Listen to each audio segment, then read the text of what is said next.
তাপস পালের পরিবারে ফের দুঃসংবাদ।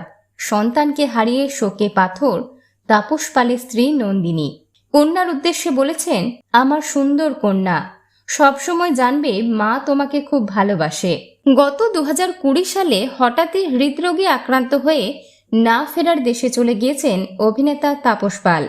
আর এবার সেই তাপস পালের বাড়িতে আবারও শোকের ছায়া। তাপস পাল চলে যাওয়ার পর তার স্ত্রী নন্দিনী এবং কন্যা সোহিনীর জীবনে রয়েছে তাদের পোষ্য।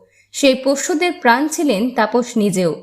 তাদেরই একজন গত হয়েছে গত রবিবার। আর তারপরই সমাজ মাধ্যমের হৃদয় নিংড়ানো পোস্ট করতে দেখা গেল তাপস পালের স্ত্রী নন্দিনীকে। তাপসের যে পোষ্য সারমেয়র মৃত্যু হয়েছে তাকে আদর করে হুম্বি মা বলে ডাকতেন নন্দিনী। সন্তান সম স্নেহ করতেন হুম্বিকে তিনি। তাই হুম্বির চলে যাওয়া কিছুতেই মেনে নিতে পারছেন না নন্দিনী। একাধিক ছবি শেয়ার করে নন্দিনী লিখেছেন, আমার প্রিয় হুম্বি মা, যে মুহূর্তে তুমি আমাকে ছেড়ে চলে গেলে আমার হৃদয় এবং আমার আত্মা আলাদা হয়ে গিয়েছে। আমার হৃদয়ে উঁকি দিচ্ছে নানান স্মৃতি। সারাটা জীবন তুমি আমার প্রিয় সন্তান হয়ে থাকবে। হুম্বি টিনা পাল, আমার সুন্দর কন্যা, সবসময় জানবে মা তোমাকে খুব ভালোবাসে। বিনোদন জগতের আরো অন্যান্য খবর নিয়ে ফিরছি, জুড়ে থাকুন আমাদের সঙ্গে।